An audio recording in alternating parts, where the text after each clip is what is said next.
Ngopi, ngobrol penuh inspirasi.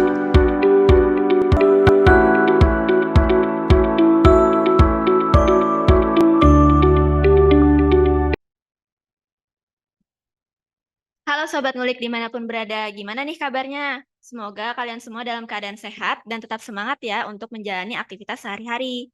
Kembali lagi di Ngopi Podcast, ngobrol penuh inspirasi bersama aku, Judith Kristiana atau bisa dipanggil Judith, dari Future Stars, X Center of Management IPB. Nah, Sobat Ngulik, di episode kali ini kita bakalan ngobrol dan mengulik pembahasan yang pastinya seru dan informatif banget nih. Kali ini kita akan membahas mengenai topik mulai bisnis fashion yuk. Menarik banget kan topiknya? Nah, seperti nama podcast kita nih, yaitu Ngobrol Penuh Inspirasi. Selain di selain aku, di sini pasti akan ada seseorang yang menemani aku eh, untuk membahas tentang topik kita nih, yang tentunya seseorang ini menginspirasi juga. Kira-kira siapa sih seseorang itu?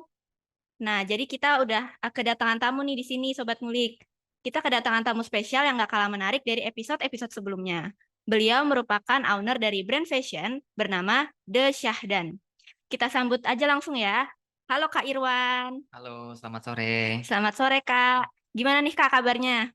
Alhamdulillah baik. Judith, apa kabar? Wah, aku kabarnya juga baik banget nih Kak. Judith, Oke. angkatan berapa? Jurusan manajemen? Nah, iya Kak, aku juga jurusan manajemen dan angkatan 58 atau 2021 Kak, gitu. Lumayan ya kita. Iya. Oke, Kak. Nah, gimana nih, Kak? Udah siap belum nih, Kak, buat kita langsung aja bahas tentang topik kita kali ini? Ya, boleh, boleh. Oke, karena Kak Irwan juga udah semangat nih, Sobat Ngulik. Mari kita langsung aja berbincang-bincang tentang topik mulai bisnis fashion. Nah, sebelum aku menjurus ke topik kita nih, Kak, aku pengen lebih kenal dekat dulu nih dengan Kak Irwan. Mungkin Kakak boleh cerita-cerita tentang pendidikan Kakak, kemudian tentang personal life, atau mungkin kesibukan dan aktivitas Kakak saat ini tuh ada apa aja sih, Kak? Em, sebelumnya, saya itu di manajemen angkatan 38. Jadi, sekitar tahun 2001 ya, 2001, 20 tahun Hmm, yang lalu.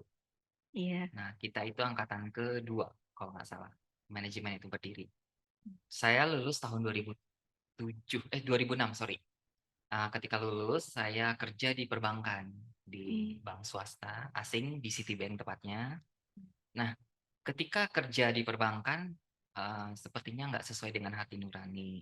hmm, Kenapa? Karena kita kan dari pagi sampai sore, kadang sampai malam lembur. Sementara saya tuh punya tujuan hidup lebih ke pekerjaan yang fleksibel. Maksudnya punya banyak waktu luang, dan kebetulan saya suka traveling, hmm. gitu. Jadi, saya coba putuskan untuk istilahnya nekat ya, Oh bisnis, iya. bisnis. Bisnis apa sih pertama? Awalnya sih saya dari grup ke grup, dari mulut ke mulut jualan batik, terus jualan kebanyakan sih baju-baju cowok ya, awalnya batik. Lalu saya pikir peluang bisnisnya nggak terlalu apa ya, nggak terlalu bagus. Mungkin cowok atau baju pria itu jarang orang beli kalau nggak butuh. Nah, lalu saya coba ikut bazar-bazar di mall, di gedung-gedung pemerintahan, DPR, MPR, seperti itu. Mulanya seperti itu. Nah, selanjutnya saya nekat nih ngumpulin duit dari kerja. Orang-orang kan sibuk beli mobil, beli Nah, rumah. iya. Kalau saya tuh eh, dipaksain nabung. Nabungnya saya pingin punya suatu tempat di mana tempat itu nanti saya bisa usaha dan saya berhenti kerja. Gitu loh, jadi awal mulanya ya. Di satu sisi juga mungkin ada salah satu faktor, maaf ya, ini lebih ke religius. Jadi kan mungkin dalam kepercayaan atau agama saya itu kalau kita kerja di suatu tempat yang mungkin nggak berkah, mungkin seperti itu ya. Jadi saya merasa duit yang saya terima itu nggak sepenuhnya berkah gitu. Jadi hilang begitu aja. Makanya saya ingin cepat-cepat putuskan untuk meninggalkan pekerjaan itu. Gitu. Nah, buat teman-teman juga, sebenarnya sih inti dari apa yang saya sampaikan adalah setiap peluang atau kesempatan, terutama dunia bisnis, jangan takut untuk diambil. Yang penting, kerjain aja dulu, apa dan bagaimana nanti, terserah belakangan, seperti itu. Oke, jadi kalau yang aku tangkap itu berarti Kak Irwan ini, eee, arah pekerjaannya itu lebih ke arah yang minat untuk fleksibel dan juga, pekerjaan-pekerjaan yang sesuai dengan kepercayaan Kak Irwan tadi ya mungkin, berhubungan dengan keagamaan gitu ya, Kak. Nah, juga tadi Kak Irwan udah sempet ceritain juga cerita awal gimana, mulai dari Kak Irwan bisnis kecil-kecilan dulu dari door to door atau mulut ke mulut sampai akhirnya sekarang bisa punya brand fashion sendiri. Nah, selanjutnya nih Kak, aku juga mau, tanya karena aku penasaran juga, bagaimana sih kira-kira cerita awal mulanya itu, Kakak membangun, bisnis fashion Syahdan ini, mulai dari misalkan Kakak punya motivasi, apa di balik, berdirinya, brand fashion Syahdan ini, kemudian ada nggak sih Kak kendala atau mungkin juga, kesulitan-kesulitan yang ada selama Kakak membangun brand fashion tersebut gitu? Awal mulanya ya mungkin Allah itu maha baik ya, Tuhan maha Mhm. baik, punya rencana. Kita, niatkan dalam hati saya udah ingin resign nih dari kantor. Dan alhamdulillahnya saya dipertemukan dengan orang-orang yang mensupport seperti suatu komunitas. Jadi ada satu komunitas yang dinamakan dengan Asosiasi Perancang Desainer, gitu. Mhm. Jadi itu ketika di bazar pertama kali saya ikut, di salah satu mall di Jakarta, saya ketemu dengan komunitas itu. Jadi saya kenalan lah dengan beberapa desainer dan mereka membawa saya, untuk masuk ke dalam, komunitas tersebut. Nah, dari sana saya melihat peluang, apa yang saya bisa bangun, karena rata-rata desainer atau brand-brand yang mereka punya itu mereka tidak punya tempat untuk, apa ya, ibaratnya selling marketing produknya mereka. Kebanyakan mereka lebih di rumah atau tuh Mmm. di ruko-ruko. Menurut saya tuh, eee, mereka punya nama ya. Nah, saya ingin mereka mempunyai tempat di tempat yang prominent, maksudnya yang bagus, yang terkenal. Nah, dari situ saya punya ide, kenapa nggak bangun store di mall, di dalam mall gitu, yang mall yang, benar-benar bagus gitu. Nah, saya coba nih ngobrol lah dengan teman-teman, oh mereka ternyata, support saya gitu. "Ayo Irwan, kamu bangun deh, nanti kita join." Karena kalau saya sendiri yang, punya produk di mall itu kan sewanya mahal ya. Iya. Sebulan itu mungkin range-nya let's say di mall-mall itu per meter itu 1 juta, ada yang bahkan sampai 2 juta per meter. Kalau kita Mmm. hitung misalnya store saya 50 meter aja itu kan sebulan kita sewa hampir 100 juta kan. Iya. Rasanya nggak mungkin kan saya kalau punya sendiri. Mhm. Dengan gaji saya misalnya waktu masih kerja, lalu saya tiba-tiba bisnis dengan sewa 100 juta sebulan di mall, mustahil. Iya. Akhirnya saya kumpulin ke teman-teman, gimana kalau kita join nih, maksudnya yang punya store tetap saya, tapi teman-teman nanti ikutan di store-nya saya. Mereka selling produknya, seperti itu. Jadi di dalam store itu nanti bakalan ada beberapa produk desainer dan lebih ke Mmm. desainer-desainer brand-nya, gitu awal mulanya. Dan alhamdulillah once itu buka di tahun 2016, itu sekitar 15 desainer bergabung. Nah, jadi di situ mendobrak, ide saya gitu. Dan sampai sekarang berhasil, sempat sempat turun di Covid ya, hampir 3 tahun, tapi tetap bertahan sampai sekarang. Mmm. Berarti sejauh ini Syahdan itu udah berdiri sejauh berapa lama ya, Kak? Dari 2016 berarti 6 tahun, hampir 7 tahun. Oh, udah Nanti lama Juni juga. itu 2000 Mhm. ya, 2023 Juni 7 tahun. Oke. Dan sekarang tadinya kita desainer, lokal desainer, lalu makin ke sini, eee, hijab, baju muslimah, itu ternyata punya peluang yang sangat bagus di Indonesia. Saya Mmm. mencoba merambah di baju-baju muslimah, hijab, mukena, dan alhamdulillah, eee, bagus selling dan produknya bagus dan mulai tuh saya jualan produk itu. Setelah pandemi malah lebih bagus gitu loh, Mmm. lebih bagus dari sebelum pandemi gitu. Jadi mungkin buat teman-teman nanti yang punya ide mungkin jualan baju-baju produk muslimah, saya rasa oke ya. Karena Indonesia mungkin kebanyakan muslim ya. Jadi produk-produk tersebut banyak dicari gitu loh. Nah, mungkin aku juga mau bertanya lagi nih, Kak. Kira-kira tadi kan Kak Irwan sempat bilang kalau penjualan, brand untuk brand dari brand Syahdan ini untuk baju-baju muslimah itu meningkat ya setelah pandemi. Kira-kira, ada nggak sih, Kak, strategi yang diterapkan oleh Kakak dan tim gitu sehingga, eee, pakaian muslimah itu bisa meningkat gitu penjualannya setelah pandemi dari sebelum pandemi itu, gitu? Kuncinya sih di marketing ya. Mhm. Marketing itu kan ada dua, internal sama eksternal. Kalau internal, kita lebih fokus ke eksternal. Eksternal ini kita banyak menggunakan media sosial. Eh, Kalau misalnya publik seperti misalnya radio atau televisi, saya rasa itu udah old fashion ya, maksudnya udah nggak terlalu dipakai.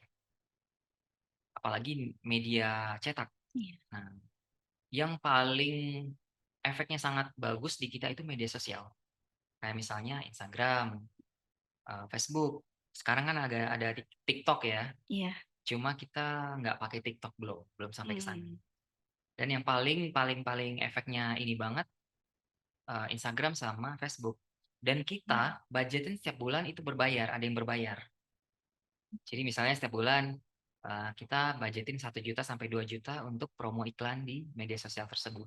Dan itu dalam jangka waktu menengah sampai panjang, salesnya naik drastis. Gitu. Sesekali kita pakai endorse artis, selebgram boleh, tapi jangan sering-sering karena kan ya, mereka mahal ya. Buat story aja bisa 5 sampai 7 juta. Cuman 24 jam hilang kan. Iya. Kalau feed aja bisa sampai 10 juta, kalau yang bagus dikit 20 juta. Jadi sesekali aja nggak usah. Paling setahun 2 kali, boleh lah. Seperti itu. Jadi teman-teman tuh nggak usah takut kalau ngeluarin duit untuk iklan di media sosial. Yang paling penting itu yang paling penting di kita.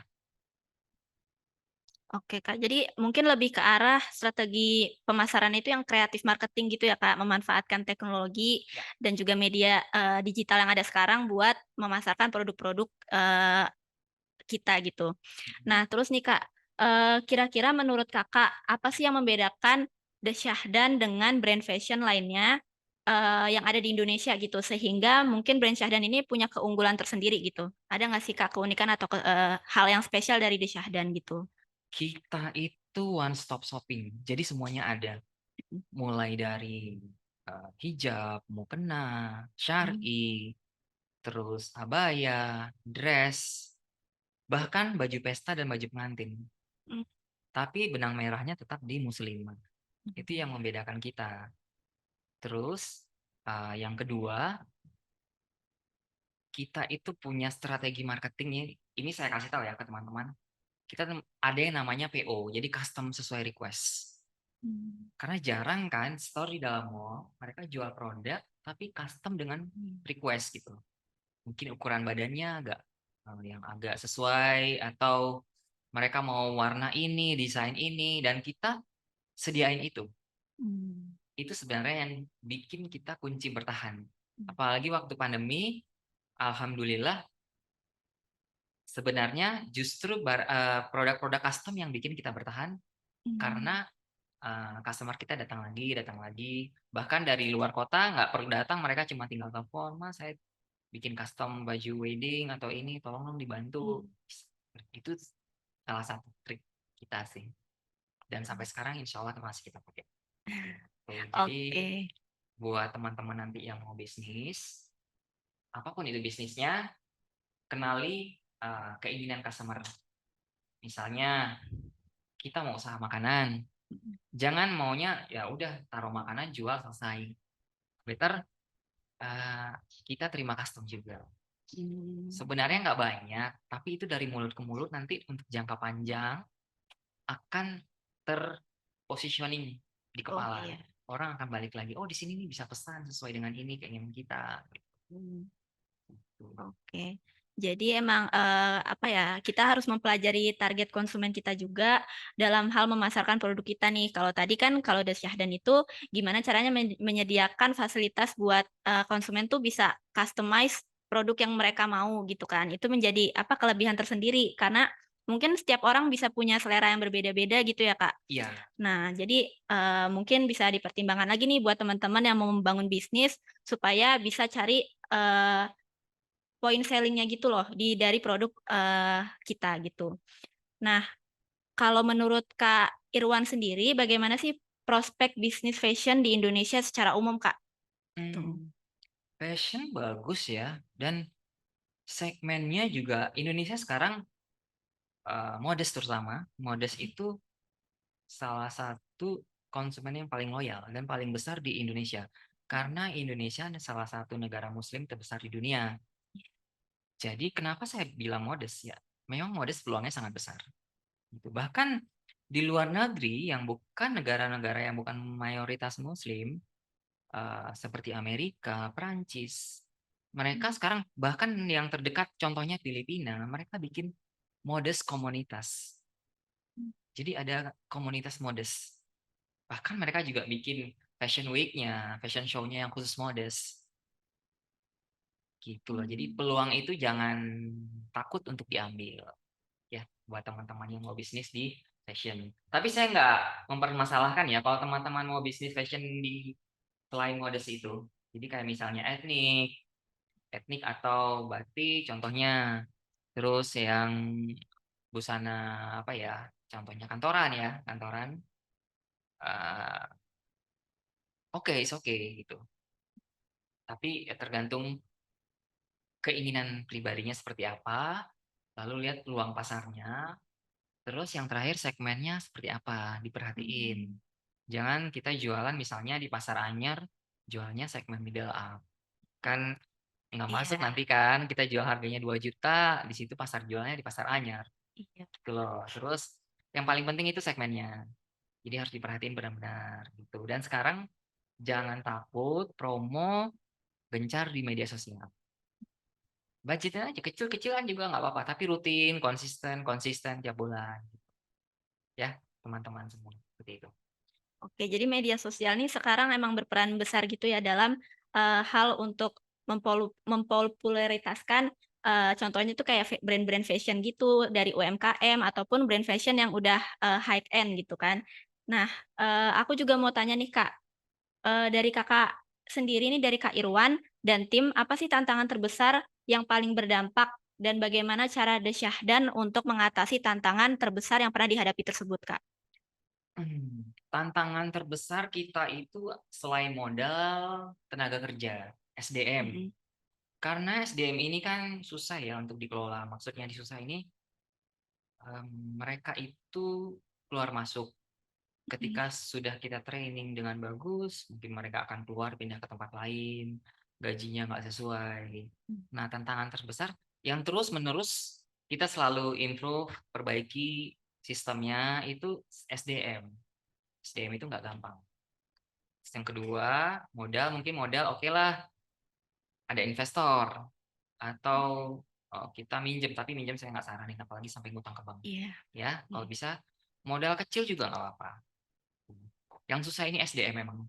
Contohnya aja bukan di fashion, banyak di tempat lain kok. Contohnya di makanan juga, saya itu mhm, kan kalau dia berhenti kan otomatis rasanya kan pasti berubah. iya, mmm, Sama di fashion juga begitu. Tukang jahitnya, tukang polanya ganti, cuttingnya berbeda dan customer akan komplain nanti. Jadi itu harus benar-benar diperhatiin.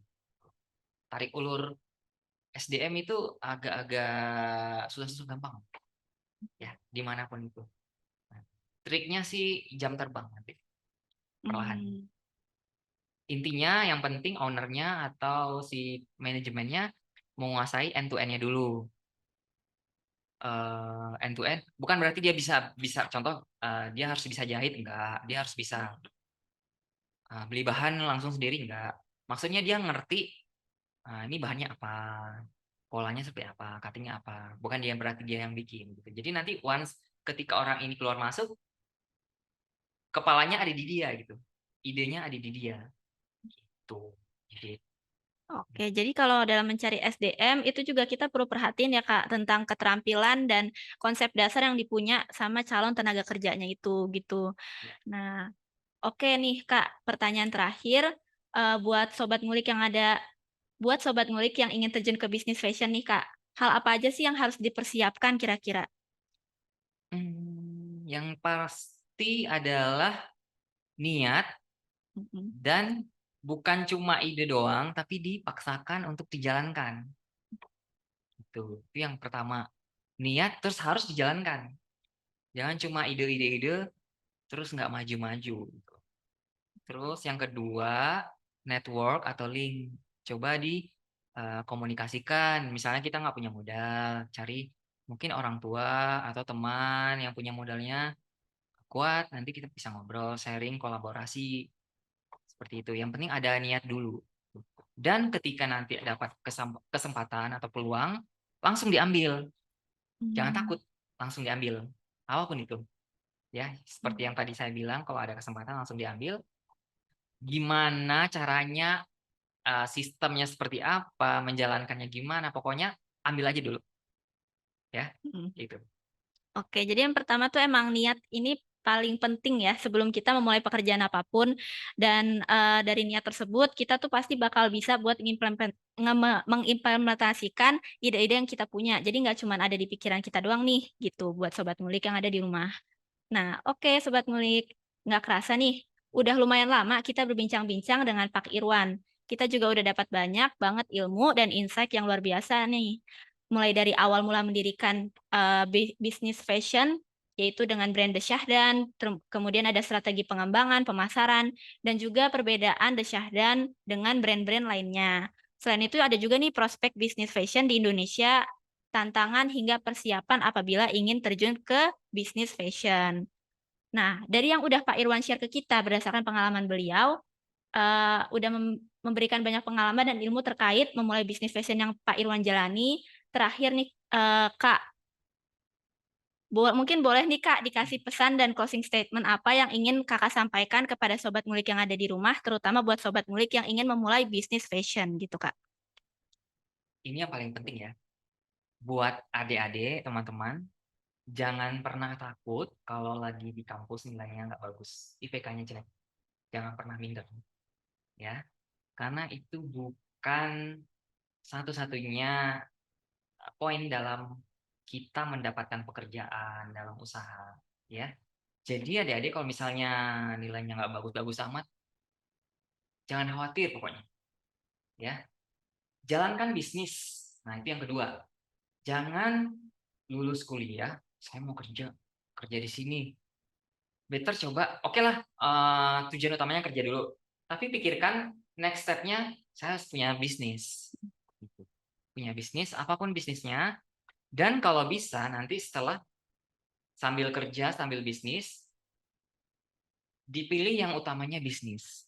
Karena dengan bisnis itu kita punya waktu yang banyak untuk keluarga, untuk diri sendiri, untuk anak kita, untuk orang tua kita. Jadi kita nggak terikat dengan waktu. Gitu. Kemanapun kita bebas, ya. Nggak usah takut. Pokoknya ada peluang langsung di-grab, langsung diambil. Mmm. Oke? Dan jangan pernah minder dengan nilai IPK yang nggak bagus.